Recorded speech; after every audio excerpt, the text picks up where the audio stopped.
that was rampant and actually really problematic for a lot of people and women back then. They just want to be oppressed. They just want men to disrespect them. So I'm watching the show right now and they're doing matchmaking. And I had to learn this by myself. So please accept my testimony. Ashhadu an la ilaha illallah. Ashhadu an la ilaha illallah. Ikuti dalam hati, ya Allah. Aku bersaksi, aku menerima. Tiada yang berhak disembah kecuali Allah. Wa ashhadu anna Muhammadar Rasulullah. Aku bersaksi bahwa Nabi Muhammad adalah Rasul engkau. Morgan Miller, seorang influencer muda asal Amerika, baru-baru ini menjadi perhatian publik setelah pernyataannya tentang alasan mengapa semakin banyak perempuan di Amerika memeluk Islam. Dalam sebuah video yang viral di media sosial, Morgan menanggapi pandangan umum yang menyudutkan muslimah, terutama yang berasal dari barat. Every single time when I hear somebody say something like, it doesn't make any sense why women would convert to Islam, like, they just want to be oppressed, they just want men to disrespect them, I'm like, what? Morgan menyampaikan kekesalannya terhadap stereotip yang menyebut bahwa perempuan yang menjadi muslim pasti ingin hidup dalam penindasan. Menurutnya, pandangan seperti itu lahir dari ketidaktahuan dan sikap malas memahami ajaran Islam secara utuh. Every single time when I hear somebody say something like, it doesn't make any sense why women would convert to Islam, like they just want to be oppressed, they just want men to disrespect them. So I'm watching the show right now and they're doing matchmaking, and the matchmaking is mostly for like men over here in America, the United States, the West. I'm ready to get married, but it'd be nice to have a girlfriend for the 4 days a month that I do have off. He's not the first guy, he is now the third guy to have said something like that on this show. A lot of women flock to Islam because we learn about it. We find out the truth. A woman is not for your fun fling a couple of days out of the week. Dalam video tersebut, ia juga membahas sebuah tayangan realitas tentang perjodohan yang sedang ia tonton. Ia mencatat bahwa dari beberapa pria dalam acara itu, banyak yang meremehkan perempuan yang memilih Islam menganggap bahwa keputusan mereka aneh atau irasional. Namun, bagi Morgan dan banyak perempuan lain, Islam justru memberikan penghargaan terhadap perempuan yang tak mereka temukan sebelumnya. A lot of women flock to Islam because we learn about it. We find out the truth. A woman is not for your fun fling a couple of days out of the week. Tegas. Morgan menjelaskan bahwa ajaran Islam mengangkat martabat perempuan, memberikan batasan yang sehat dalam relasi, dan mengajarkan tanggung jawab, bukan eksploitasi. Ia juga menyampaikan bahwa banyak perempuan yang masuk Islam bukan karena hubungan dengan pria muslim, melainkan karena pencarian spiritual yang mendalam. Menurutnya, Islam justru membawa rasa tenang, nilai hidup, dan struktur yang membangun pribadi. Kini, Morgan menjadi suara bagi banyak muslimah di Amerika yang mengalami transformasi serupa. Ia aktif membagikan pemikirannya melalui media sosial, mencoba meluruskan miskonsepsi, dan memperlihatkan bahwa memilih Islam adalah keputusan sadar, bukan bentuk penyerahan diri terhadap penindasan. Alright, listen. Alhamdulillah, when I first started my journey with Islam, I, from the very get-go, swore off social media. Not in the sense that I wasn't going to participate in social media, but that I was not going to post about my journey, that I was not going to be public with it, and that I was not going to get involved with Islam and Muslim social medias. The reason for this is I, from the get-go, was able to tell already that a lot of Muslims were not representative of what I was seeing that Islam was, and that what Islam told us to do and how to act and how to treat one another. The Islam that I was studying was not hyper-fixated on women. It wasn't hyper-fixated on dominating, controlling every aspect of their life and calling them out and making them feel toxic and miserable. It didn't make it out that a woman's entire deen was about her outer appearance and the. Selain itu, Morgan Miller juga berbagi kisah perjalanannya menuju Islam dalam sebuah video berjudul When She Started Her Journey to Islam yang diunggah ke YouTube. Dalam video tersebut, Morgan dengan penuh ketulusan menjelaskan alasan-alasan spiritual yang membawanya pada keyakinan barunya. Morgan memulai kisahnya dengan latar belakang kehidupan yang biasa. Berasal dari lingkungan non-muslim dan tumbuh dalam budaya barat yang cenderung bebas. Namun, seiring waktu, ia merasa ada kekosongan dalam hidup yang tidak bisa diisi oleh kesenangan duniawi atau pencapaian materi. Aku ingin lebih dari sekadar hidup kosong. Aku ingin kedamaian, arah, dan hubungan yang nyata dengan Tuhan, ujarnya. Ketertarikannya pada Islam dimulai ketika ia mulai menyaksikan Muslim yang memiliki ketenangan batin dan hidup yang tertata. Ia mulai membaca Al-Quran, mengikuti akun-akun muslimah di media sosial, dan memperdalam pemahaman tentang prinsip-prinsip Islam, terutama soal spiritualitas dan posisi perempuan. Salah satu hal yang paling menyentuh hati Morgan adalah bagaimana Islam mengajarkan bahwa perempuan adalah makhluk yang mulia dan terhormat, bukan objek kesenangan. Islam memberikan batas-batas yang bukan mengekang, tetapi justru melindungi. Islam taught me that I am more than my body, more than my looks. I am a soul, a mind, a person with value beyond the surface. Ungkap Morgan dalam video tersebut. Keputusan untuk menjadi muslimah bukanlah hal yang mudah.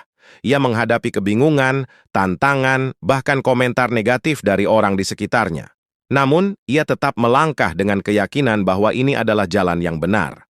Kini, Morgan Miller dikenal sebagai salah satu suara muda yang memperjuangkan narasi positif tentang Islam di tengah stereotip yang masih banyak berkembang di masyarakat Barat. Ia berharap kisahnya bisa menjadi inspirasi bagi siapa saja yang sedang mencari kebenaran dan ketenangan sejati. Berikut adalah di antara video populer dari mualaf ini yang menggugah internasional terkait pembelaannya terhadap Islam. Assalamualaikum warahmatullahi wabarakatuh.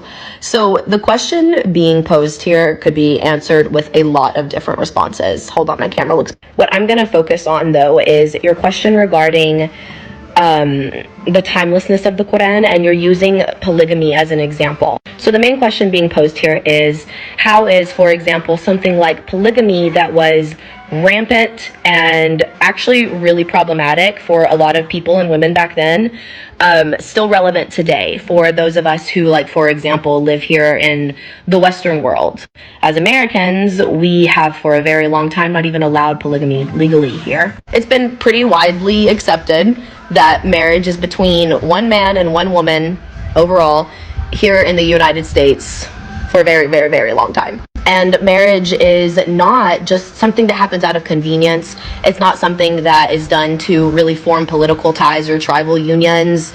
It's not done to save women anymore or uplift them. Typically, it's done out of intimacy and a genuine love and desire to want to be together the rest of your lives. So to us, the idea of marrying more than one person, majority of us, it's like, what? My phone and my glasses is driving me crazy. Anyways, we here operate solely on the idea, for the most part, 99.99% of Americans, I think, that marriage is because you genuinely love each other and you feel a deep connection with that person and you want to have intimacy with that person. Now, true, we can backtrack to Islamic history, to the history of the Arab tribes of that day, and we can say that that was genuinely not the case.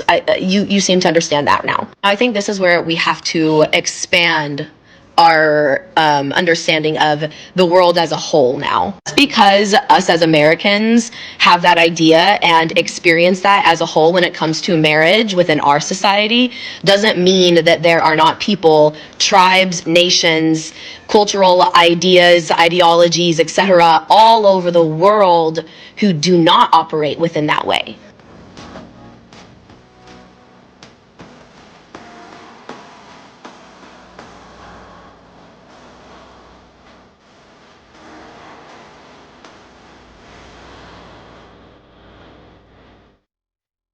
The Quran makes sure to make it clear to all men from all time periods, all cultures, anywhere, anytime, any place. Yes, if by chance that works for you, if the country, the place that you're in legally allows it, you can take up to 4 wives. I think it's important to note here that there are people, there are women, and there are men who do desire to be in this type of relationship. I am not one of them. I will murder someone, but they do exist. So Islam says, fine, if that is the case, do it. However, it makes it extremely clear, if you cannot provide for them financially and give them an equitable relationship and marriage, you better take only one baby. So in the areas where this is still relevant, women are protected, there is still this ruling, this obligation in place, and men cannot take advantage of them. Alhamdulillah. But in places like the Western world, in America, this isn't something that we really worry about. Now, maybe one day it could be relevant again, or maybe we're in a situation where it might come to play. You never know. And that's why the Quran says this is permanent, this is timeless, you can never go back on this. Yes, we can evolve, we can always do better, but you cannot go back on the minimum obligation. I was trying to explain this all while taking care of my sick toddler. So that is just my perspective. It's what I've come to understand and know. I am not a sheikha, but alhamdulillah, I have dove into this and I've asked lots of questions and talked to many sheikhs and sheikhas about the topic in general. So, subhanAllah, I do hope that helps. Assalamualaikum warahmatullahi wabarakatuh. Selain itu, Morgan Miller juga berbagi kisah perjalanannya menuju Islam dalam sebuah video berjudul When She Started Her Journey to Islam yang diunggah ke YouTube. Dalam video tersebut, Morgan dengan penuh ketulusan menjelaskan alasan-alasan spiritual yang membawanya pada keyakinan barunya. Morgan memulai kisahnya dengan latar belakang kehidupan yang biasa, berasal dari lingkungan non-muslim dan tumbuh dalam budaya barat yang cenderung bebas. Namun, seiring waktu, ia merasa ada kekosongan dalam hidup yang tidak bisa diisi oleh kesenangan duniawi atau pencapaian materi. Aku ingin lebih dari sekadar hidup kosong. Aku ingin kedamaian, arah, dan hubungan yang nyata dengan Tuhan, ujarnya. Ketertarikannya pada Islam dimulai ketika ia mulai menyaksikan Muslim yang memiliki ketenangan batin dan hidup yang tertata. Ia mulai membaca Al-Quran, mengikuti akun-akun muslimah di media sosial, dan memperdalam pemahaman tentang prinsip-prinsip Islam, terutama soal spiritualitas dan posisi perempuan. Salah satu hal yang paling menyentuh hati Morgan adalah bagaimana Islam mengajarkan bahwa perempuan adalah makhluk yang mulia dan terhormat, bukan objek kesenangan. Islam memberikan batas-batas yang bukan mengekang, tetapi justru melindungi. Islam taught me that I am more than my body, more than my looks. I am a soul, a mind, a person with value beyond the surface. Ungkap Morgan dalam video tersebut. Keputusan untuk menjadi muslimah bukanlah hal yang mudah. Ia menghadapi kebingungan, tantangan, bahkan komentar negatif dari orang di sekitarnya. Namun, ia tetap melangkah dengan keyakinan bahwa ini adalah jalan yang benar. Kini, Morgan Miller dikenal sebagai salah satu suara muda yang memperjuangkan narasi positif tentang Islam di tengah stereotip yang masih banyak berkembang di masyarakat barat. Ia berharap kisahnya bisa menjadi inspirasi bagi siapa saja yang sedang mencari kebenaran dan ketenangan sejati.